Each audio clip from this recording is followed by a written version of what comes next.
Hey, are we on? I guess we're on. So here we are in the middle of a lot of interesting times. Passover, Easter weekend, beginning of spring. It's April 11th. And the question we're going to ask ourselves today is, who am I? Which means, who are you? I being the person that's listening to this, the person that's speaking this. Who am I? Arguably it's not even arguably, it is the most important existential question there is. Food, clothing, shelter, free time, security, personal security. But as far as existential question goes, who am I? Why is it an important question? The reason it's an important question is because the answer to this question determines the quality of our lives. So it's about as important as it gets. Why do we need to go into it? Why do we need to think about it? Because the definition that we're using now, who we think we are, is causing a tremendous amount of stress, distress, disharmony, pain, conflict. All conflict, internal, and between people in species, between people on the earth. It's all caused by a misunderstanding of who I, we, you, of who we are, who I am. I'm going to kind of leave it at that for now. I'm not going to keep going back and forth between I, you. I might use them backwards and forwards, but we know what we're talking about. To investigate this question, to really be with this question, takes a kind of an honesty that's not normal. In fact, it's an honesty that we've been taught not to have. We've been taught not to be honest. We've been taught to create layers, masks, personas. The word persona, I think, is from the Greek. It means mask. Persona, personality, masks. We're taught to, we'll get there. Who am I is the most important question we can ask because it determines the quality of our lives. Who we are, there's two answers to who we are. There's who we think we are and who we really are. Now, who we think we are is illusionary, as unreal as it may be, as unreal as it may be. In fact, Rose, it's okay, sweetie. Shh. It's okay. As unreal as it may be, the lunatic who thinks he's being, or she is being attacked by 40 zombies is being attacked by 40 zombies subjectively. They're suffering that reality. So, to find out who we are is less a process of adding things than losing things, shedding layers of unreality. Who we think we are is not who we are, and yet we think we are these things. Who do we think we are? What is self-identity? What is self-definition? Someone's going home. What is self-definition? It's the self-images that we have of ourselves. These are things that we've learned, that have been conditioned into us.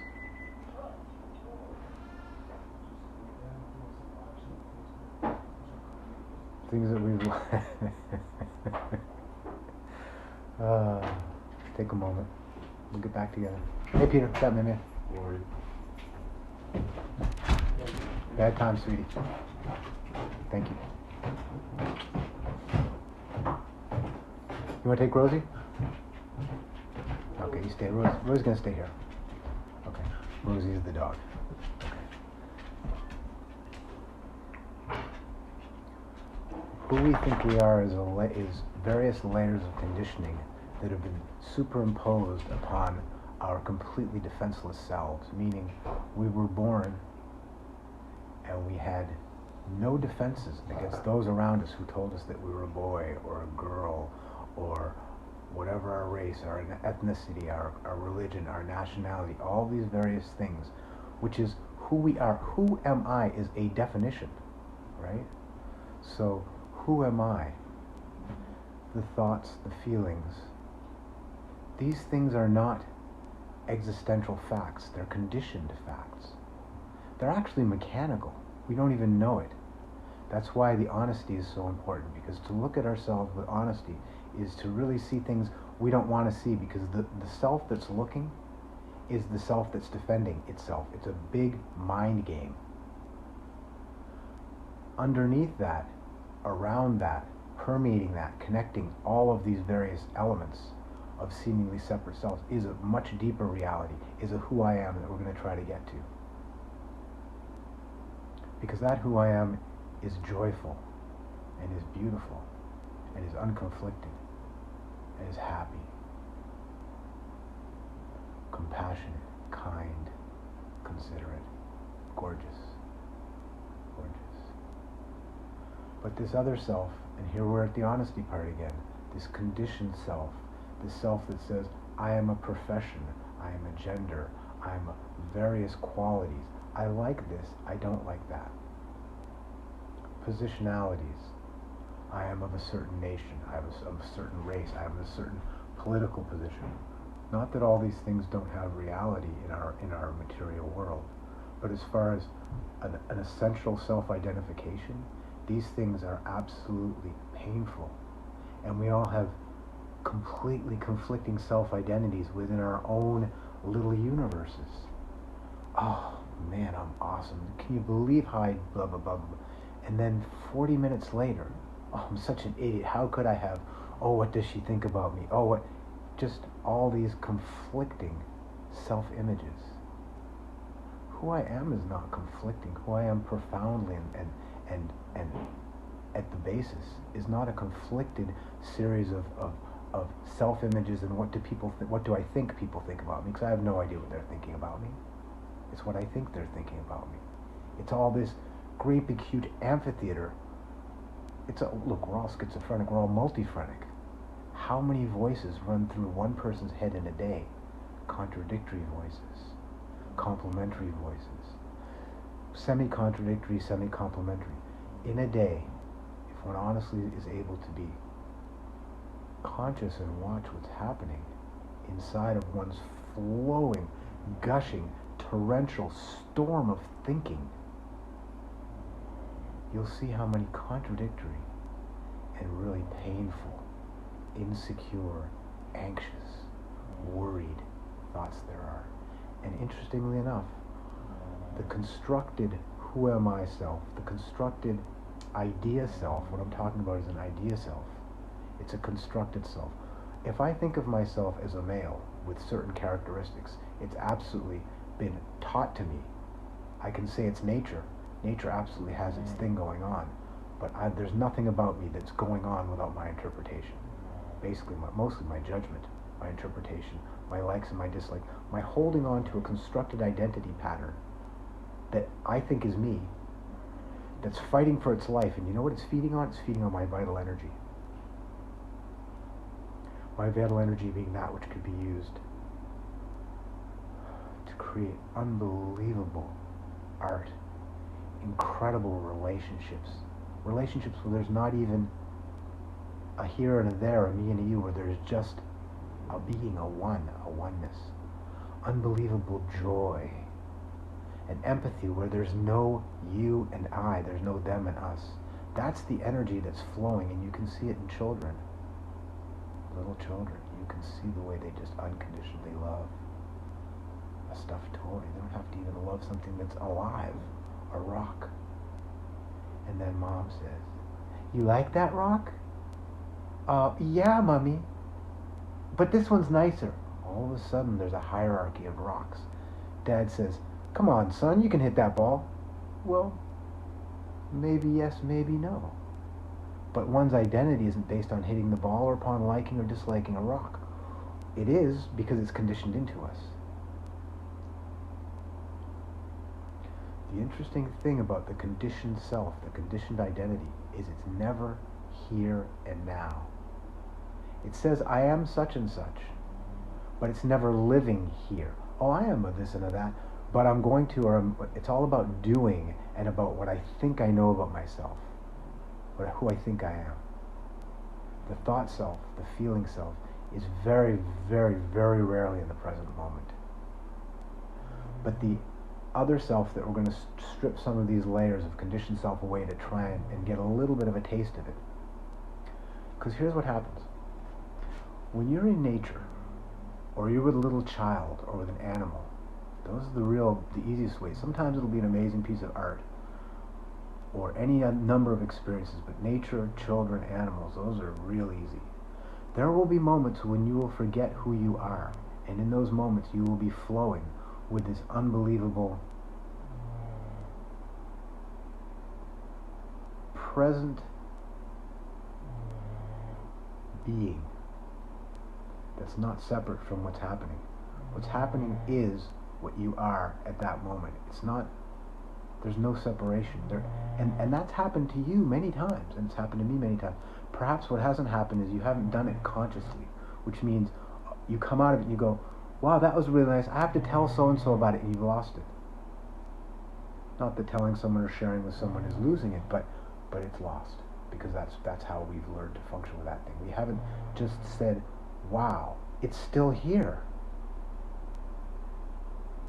This moment is here right now, and this moment is the only place that the deeper, more authentic self can express, and when it expresses, you will feel good. If you're not feeling good, if you're feeling conflicted, then there's misidentification going on. There's misidentification going on. There's an identification with a constructed self. So, let's say that we just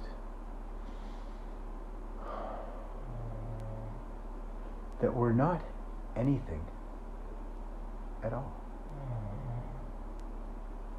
What if who I am is a voice that tells me I am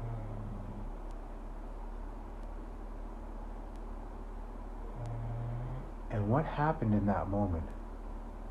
Let's try it again. Let's describe.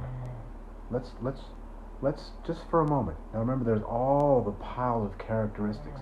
I'm going to say I'm a man. I'm going to say I have this color skin, this color eyes, and this kind of hair, and this is where I live, and this is what I do for a living. All this pile of things.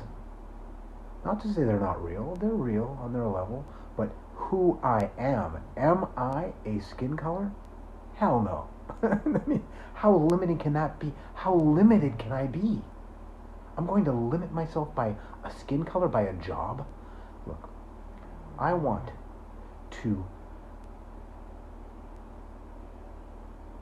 all. And you want it all. Everything. I mean, everything. And thing is a tough word. I mean, all. I want it all. And that's a beautiful human quality, as long as it's not manifest in the material world where it becomes greed and manipulation and lies and all kinds of obfuscation and craziness.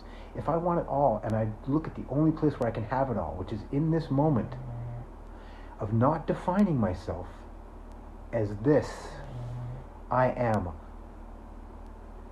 As soon as I define myself as something in the material realm, I'm a doctor, I'm a sanitation worker, I'm unemployed, I'm rich, I'm poor, I'm white, I'm brown, I'm black, I'm beige. As soon as I define myself like that, there's this definition and there's all else. What can I have? Let's say I'm this colored dude here, this guy here, and I want it all. Well, I'm going to go out, and you know what I'm going to do? Anything I can, because I'm desperate. And I'm going to start doing really, really nasty things to other people and to myself, because it starts with me. Anything I do to you, I've done to myself first. Okay, all these nasty things to try and acquire more stuff, more things, more attention, more sex, more everything.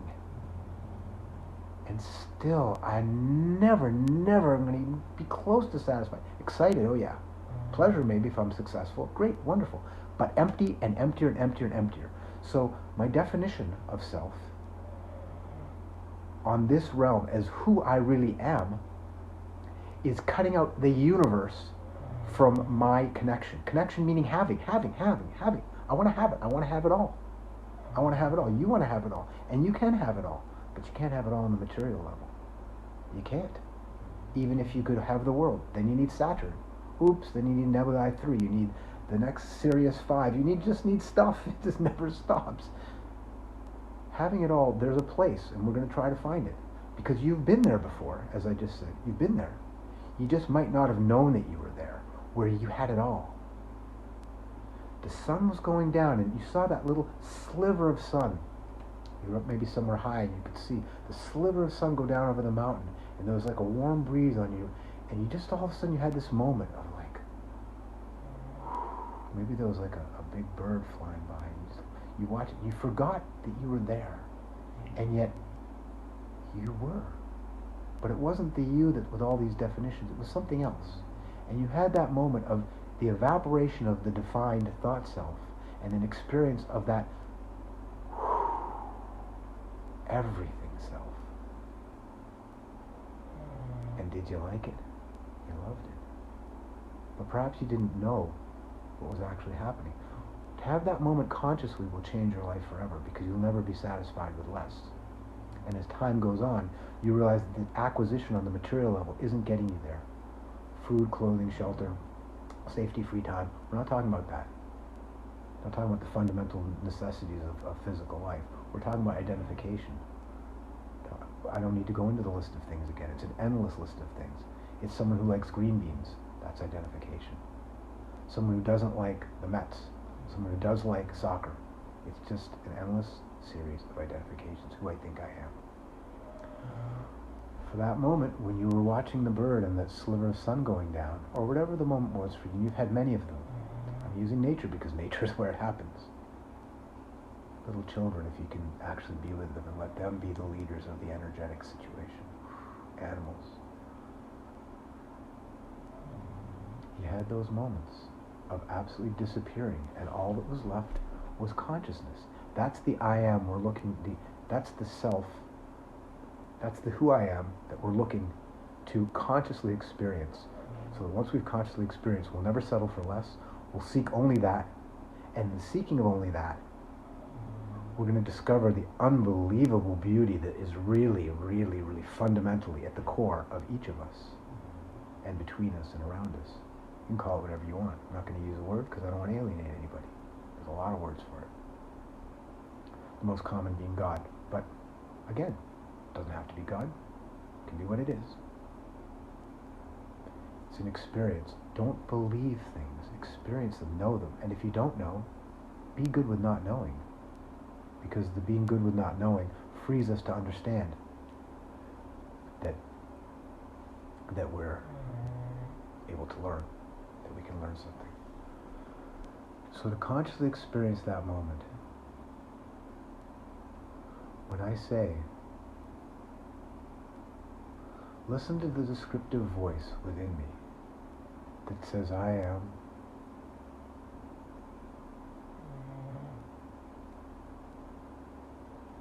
and what happened is we jumped into probably a bunch of descriptions. I am this, I am that, I'm the other thing. What happens if we just bear with me, please, bear with the situation. Maybe take a breath.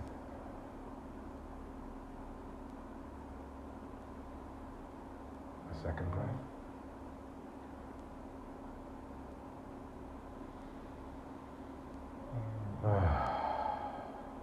Now, listen to the voice inside that says, I am.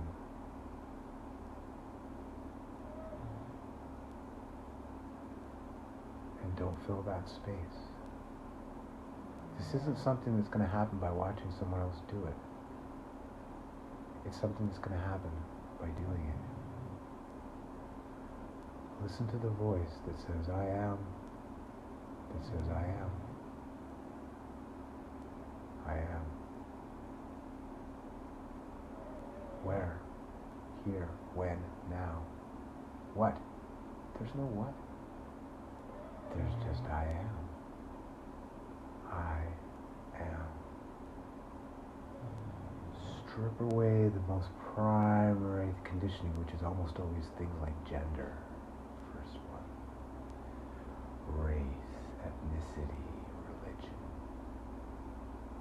likes and dislikes, opinions, prejudices, hopes for the future, regrets, and moments of being a star in the past, profession, job, lack of a job, relations, father, son, friend, good, I am bad, any value. Not to say that we take all these things, let's take these things and let's strip them away. Let's strip gender away. Let's put it in a little pile over here. Now let's just take race, ethnicity, religion. Let's take all those things, just let them put them in that little pile. The pile's getting bigger. And when they try to sneak back and say, "Ah man, oh this is," you can come back. No one's abandoning you. It's okay. You can like green beans. You can hate Granny Smith apples, whatever. Just likes and dislikes, opinions, hopes and dreams for the future and fears for the future. All of the wonderful and terrible things from the past. All the judgments about everything from people, myself, food, politics, religion, what the neighbor did to me last week, what I did to her. All these things, strip them away. And when they come, and any thought that comes into your head, if you're honest about it, you'll see that they're all self-referential. When we think about things that aren't self-referential, it's still invariably, almost always invariable, until we learn to do otherwise. Oh, I love to think about those things. As soon as I love to think about it, you've lost the actual. Thinking in itself can be a joy. To think about something like making music can be a joy. As soon as we step out of the actual thing itself into the I statement, oh, I love thinking about that. Oh, I hate that. Oh, God, I'm good at that. God, I'm really bad. As soon as there's an I statement, and you'll see that even the moments of in there will be surrounded of in the momentness. Looking at the sun, you come out, you go into it, and you come out of it with the I statement. Oh man, I love sunsets. Lose it for a minute, and then you are the sunset. You have it all for that moment. Then it's gone. It's like, whoa, and then you got your phone taking pictures. Not a bad thing. I'm just saying. Why are you taking the picture? Why are you taking the picture? You're gonna die. You can't take it with you. Taking the picture, you've lost that next moment. Not to say that it's bad to take a picture. You want to share it with someone. It's all what it is. I'm just saying that what we're trying to do is create a connection with who I am. Who I am. I am a being, a consciousness.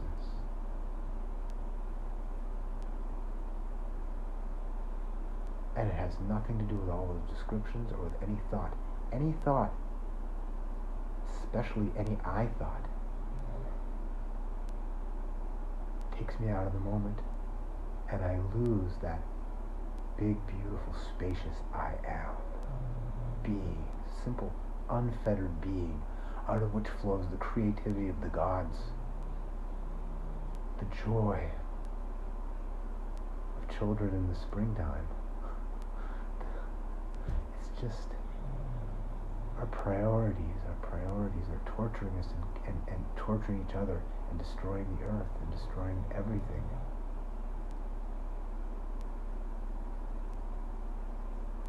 And it's destroying our peace of mind and our place in this world, our ability to actually enjoy and love and just be here now. I am not A, B, C, D, E, F, G characteristics. Those we're putting in the pile over here. Any I thought that's occurring to the I that's hearing this, or to the I that's speaking this, we're just going to take those characteristics. Well, I really like this. I don't want to hear about it. I don't want to hear about my mind telling me what I like and I don't like. It's been telling me that for every moment I've been alive since I stopped being a kid. And when I was a kid, they taught me that that's how it's supposed to be. And I don't know better yet. Now I'm going to learn to be a little bit better. I'm going to transcend my conditioning so I can live above my circumstances. Above my conditioning. In spite of my conditioning. But it's not just like, oop, I'm going to do it. It's a process of stripping away, of maintaining consciousness, of watching how the I thoughts are absolutely torturous. They do not leave me alone in the day, in the night, in the week, in the month, in the year, after year, after year, after year, after year, is a lot of pain and suffering from this I thinking. And something inside this experience knows there's way, way, way this enormous, spacious, beautiful experience that is just waiting for me to stop talking about myself and thinking about myself and feeling all of my precious feelings all the time. Stripping away any I thought that comes, we put in that little pile over there. We're not fighting with it. There's nothing to argue with about this. You're going to come back. Don't worry, you're going to have your time. You just can squirm over the big pile of squiggly, wormy thoughts and self-identification. There's none of those. Into the pile, gently. I'm not going to fight with you because fighting is more of that energy. There's no fight in the pure essence of being, who I am fundamentally. There's no strife or stress or struggle there. We're not talking about food, clothing, shelter, peace, safety, and free time. We're talking about the existential self-image, the existential understanding or connection to who I am, who I am, who I am. I am space. I am nothing. I am everything. And I need no definition. Language is impossible. We're using language to try and reach that which is not linguistically reachable. All these statements are I statements. I am nothing. Another statement. Into the pile. I am everything. Into the pile. Until there really is everything and nothing. And then I can just say, I am. I can just say more language, more thinking. I am. Simply being. And in that place, there's descriptions and more words. You feel it. You experience it. Don't judge what you're hearing. Don't explain it. Those are more I thoughts. Well, I think this and I think that. More I thoughts. There's no personality here. There's no teacher. There's no student. There's nothing. There's simply experience. If we can put these characteristics of self-definition into the pile, you're just going to hear your own words coming at you through this Facebook. Nobody's telling you anything you don't know.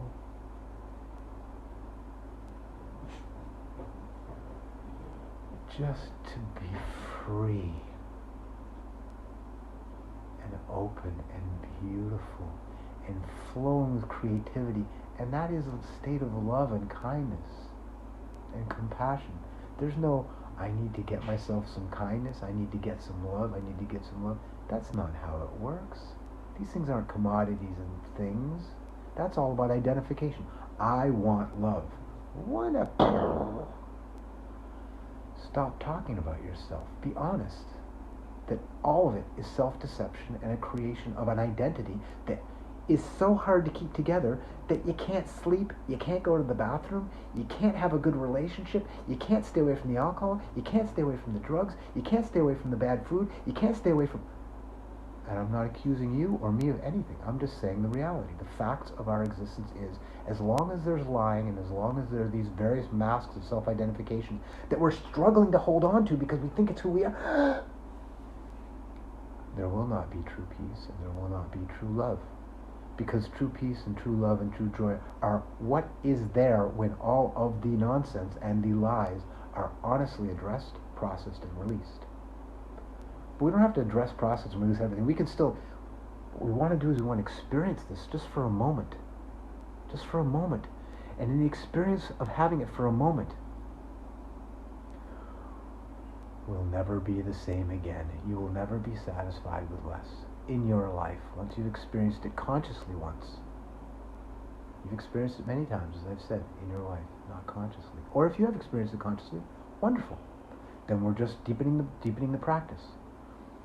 The pile of things There they are, into the pile. Now there's nothing left in terms of self-identification. Excuse me. And the mind is going to conjure this because the mind's a machine. It's a mechanical machine, which is why it can't be the master.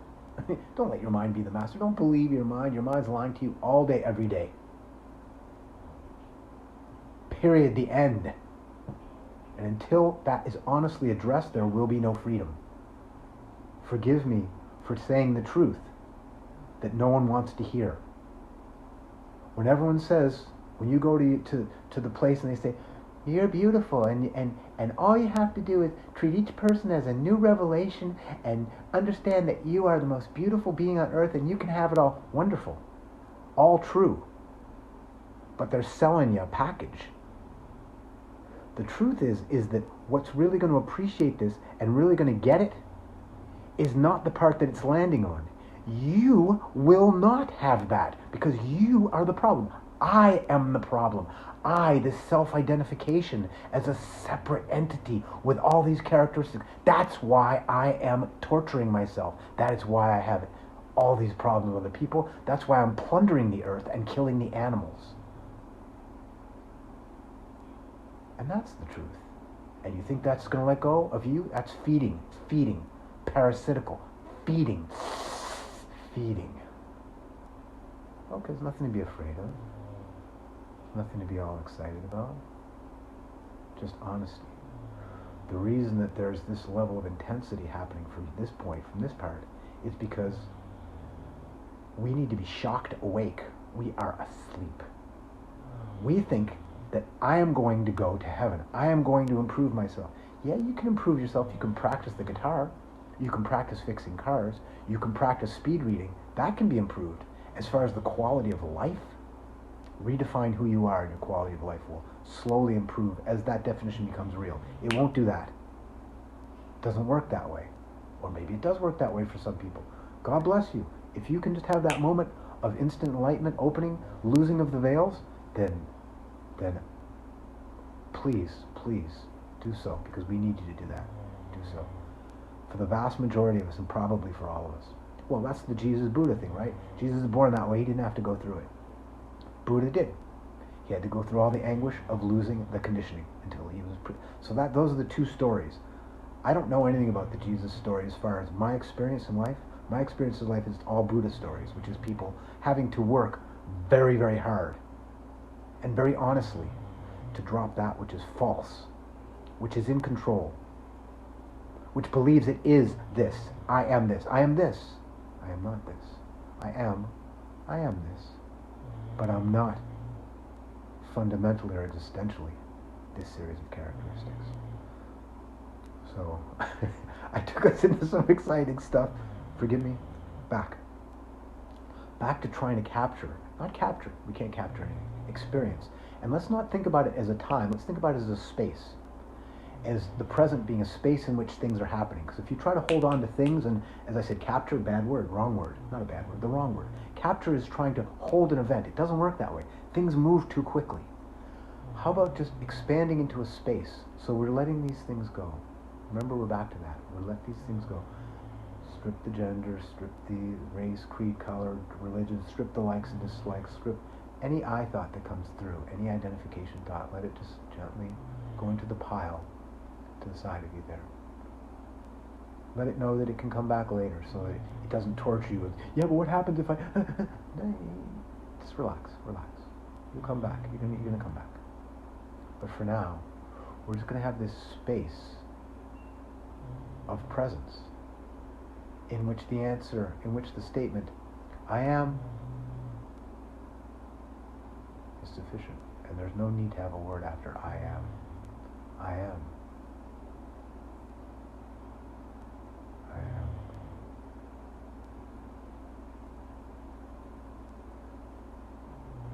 And in that place and space of I am, you are, we are, he, she, it is. And it feels really, really good. You'll know it because you'll feel really, really good in a way that you don't feel good normally. Not like when you have a beer or you have a sex, or you have a food, or you have a triumph, or you have a success, you won't feel that kind of good.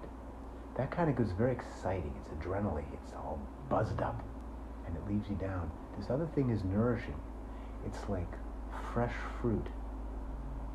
It doesn't have a downside. Fresh vegetables, fresh, healthy, beautiful, cleanly grown food from Mother Earth and Father Sun. Like a child, 2-year-old, running in the spring sunshine after a long winter, and just laughing and jumping in the sun, and the beautiful flowers.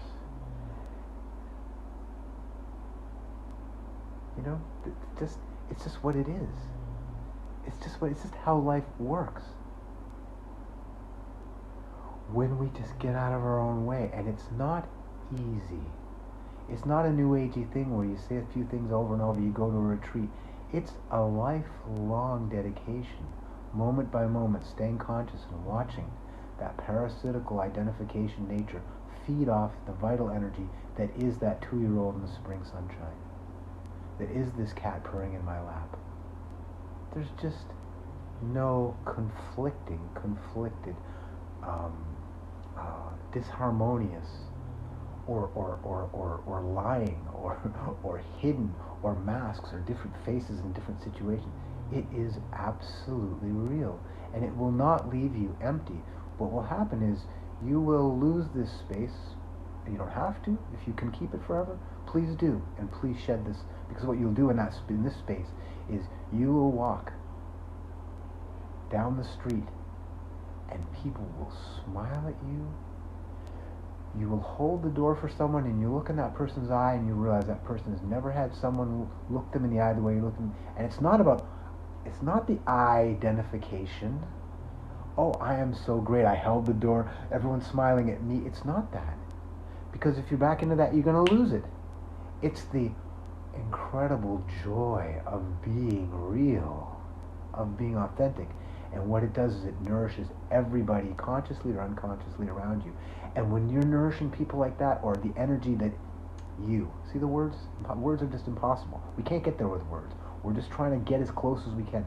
When the entity that is free of self-identification is walking down the street radiating this, that is why each and every one of these separate selves on this planet is here. We're here to do that, and to be that. Not even to do that, to be that. We be that, and the doing happens automatically. So here we are in the space of I am. If you're able to contact that, allow that. I am. Just being. There's sounds. There's the feeling of clothing and air in your skin. To be conscious of what's happening without being identified with it. And there it is. It's joy. It's joy, and it's a peace that is that's beyond understanding or explaining. It's just a lack of conflict, because there's no one to be conflicted.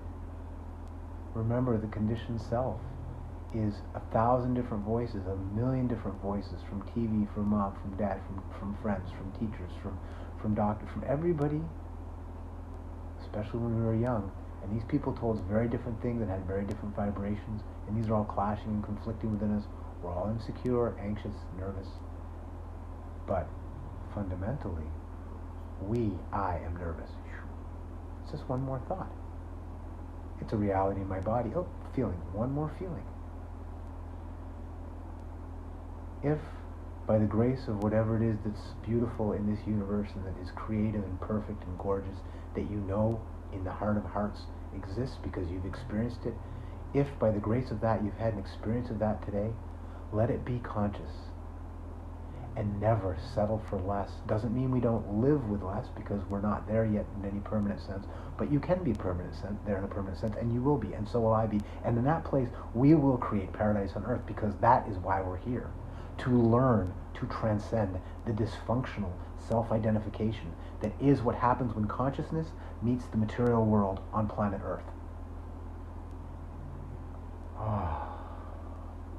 Thank you. Just thank you. Just thank you for, thank you. There's no for anything, just thanks. To have a moment of this consciousness and to know it, to consciously have a moment of this being means that we will never settle for less, and we will forge a community and a self-identity and this self-identity, as you've noticed, if you had a moment of it, or the next time it happens, if you're able to be conscious of it, you'll notice that it's all inclusive. There's no outside. There's no, oh gee, that guy's a terrible politician. Oh gee, this person's a horrible mother. Oh, that person's a miserable brother. Oh, that person's there is none of that, because there's no self and other. There is only experience, and in that only experience, there is all inclusiveness. You have it all. I am it all. I am. I am. And that's everything. And in that place, there can be no war. Not to say that from that place, we don't go to war if war is called upon, but it is not personal. I am not fighting against you. I am simply doing what is necessary in the circumstance to further this for all. There are energies in this world that it is what it is. If they come to your door to take you to the gas chamber, you don't go. You fight. It's that simple. Doesn't deny this at all. Doesn't deny the person who came to you is part of this. Of course they're part of this. All is part of this. And from this place, we will make the right decisions in the right places, because the decision will be made from the place of non-identified self. The identified self is at war with itself, is at war with all people who are identified differently, and is even at war, I mean, look at even like a small church that with 50 people. The 50 people can't agree on anything. They agree on some stuff and then they don't on other stuff. And if they seem to agree on the surface, get a little deeper and watch them a little closer and be there, and you're going to see that it's unbelievable the amount of conflict and hypocrisy and fakery that's going on. It's just what it is. I'm not trying to say people are bad. I'm saying the exact opposite. We are the potential of unbelievable, perfect, expressive, creative beauty. At this point in time, the forces of destruction and the forces of creation are extremely powerful. You can sense it. You see what's happening. It's Corona time. And the powers of social control and domination are extremely powerful, as are the forces of liberation, freedom, and what it is that we're talking about now. These things are bursting, and the possibility of this moment is incredible. The opportunity. Don't be down. The more difficult it is, the more insane things seem, the greater the opportunity. The deeper the pain, the higher the heights that are available. It's like a rubber band. The further it stretches down, band can break, and then it's the destruction. But you're not going to let the band break. So, the takeaway is,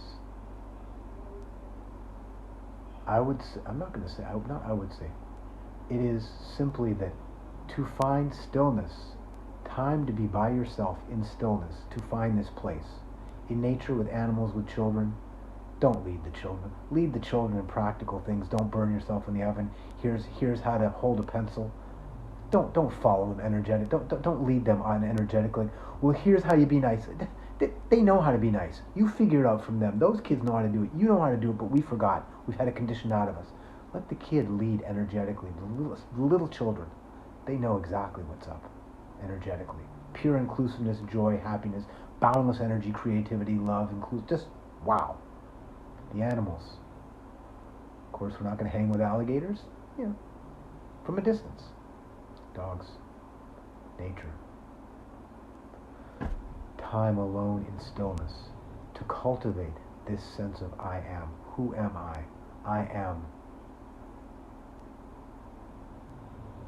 I am.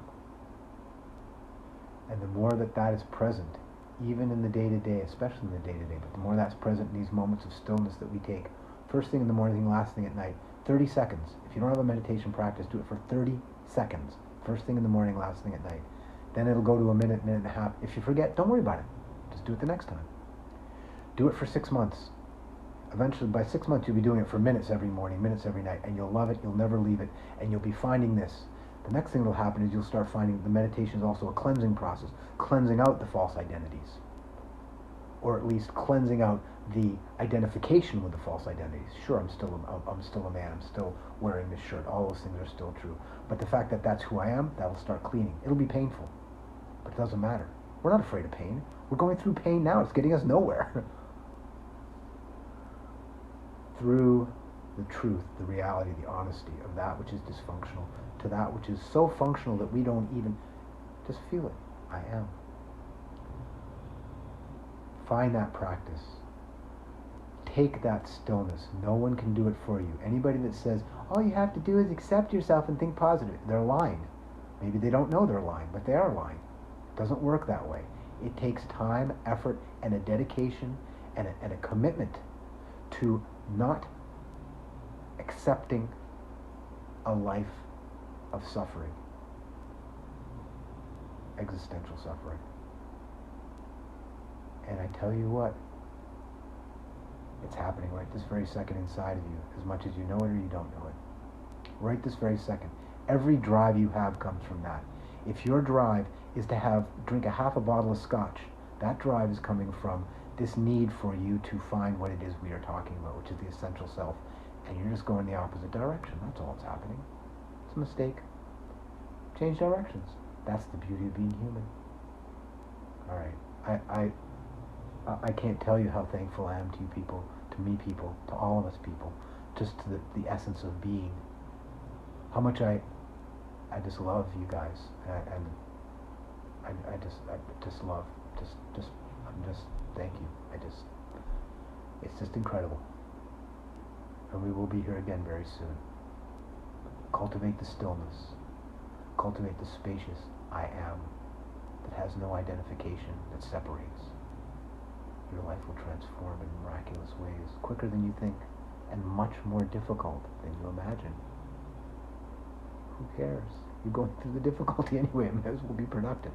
And it gets better and better quickly. Oh, you guys are just the most amazing human beings. Every being. Thank you. We'll talk soon. And we'll talk very soon.